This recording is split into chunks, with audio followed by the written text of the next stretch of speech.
Hello दोस्तों, आप एक बार फिर स्वागत है आपके अपने चैनल मिडनाइट कहानियाँ बाय सचिन मी। तो चलिए बिना किसी डियर के शुरू करते हैं आज की कहानी। शीर्षक वो ट्रैक जहाँ कोई अकेला नहीं होता। ये घटना साल 2019 की है, लेकिन कुछ घटनाएं कैलेंडर की तारीखों से बाहर होती हैं। वे बीतती नहीं, बस हमारे भीतर कहीं जम जाती हैं। आज भी जब मैं देवदार की खुशबू महसूस करता हूँ या रात में हवा अचानक थम जाती है, तो मेरा दिल बिना वजह तेज धड़कने लगता है। मैं हमेशा से पहाड़ों का दीवाना रहा हूँ। मुझे भीड़ पसंद नहीं थी। मुझे वो रास्ते पसंद थे जहाँ मोबाइल नेटवर्क नहीं होता, जहाँ इंसानों से ज़्यादा पेड़ों की आवाज़ सुनाई देती है। इसी जुनून में मैं और मेरा सबसे करीबी दोस्त अमित उत्तराखंड के एक ऐसे ट्रैक पर जाने निकल पड़े जिसका कोई नाम नहीं था। न कोई बोर्ड, न कोई गाइड बुक, न कोई यूट्यूब वीडियो। बस स्थानीय लोगों की एक ही चेतावनी थी, उधर मत जाना, लोग लौटते नहीं। और शायद वही बात हमें सबसे ज़्यादा खींच रही थी। यात्रा की शुरुआत हमने पूरी तैयारी की थी। टेंट, स्लीपिंग बैग, रस्सी, टॉर्च, चाकू, खाना, सब कुछ। सुबह की पहली बस पकड़कर घुमावदार पहाड़ी सड़कों से होते हुए हम एक छोटे से गांव पहुंचे। वहीं सड़क खत्म हो गई।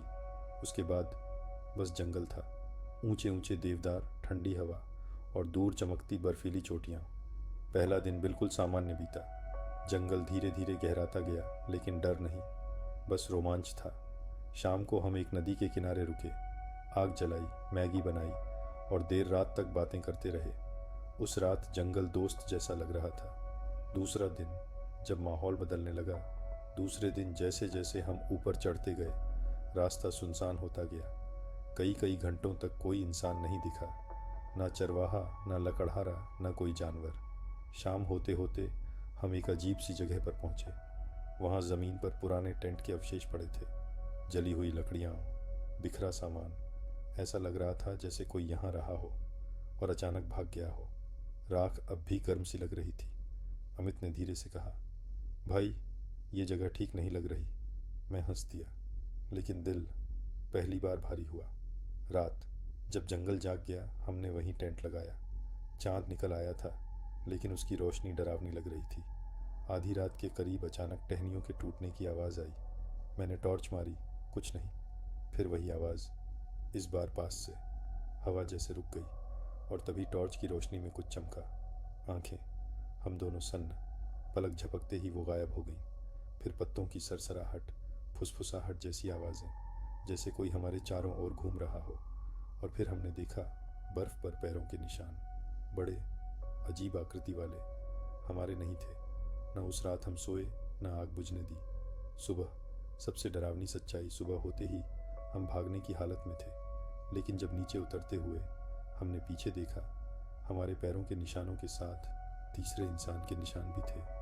मतलब वो हमारे साथ चल रहा था। हमने पीछे मुड़कर नहीं देखा, बस भागते रहे। आज भी उस ट्रैक का नाम सुनते ही मेरी रूह कांप जाती है। और ये पहली घटना नहीं थी। कुछ साल पहले मैं सिर्फ 21 साल का था।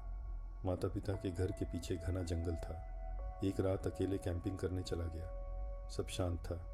फिर एक आदमी आया, बिना पूछे मेरे टेंट में घुस गया। उसकी आंखें खाली थीं। मैं भागा, पीछे कदमों की आवाज़ें। अगले दिन सब कुछ गायब, जैसे कुछ हुआ ही नहीं। और एक आखिरी अनुभव, भोपाल के जंगलों में एक रात मुझे पुराना शास्त्रीय संगीत सुनाई दिया।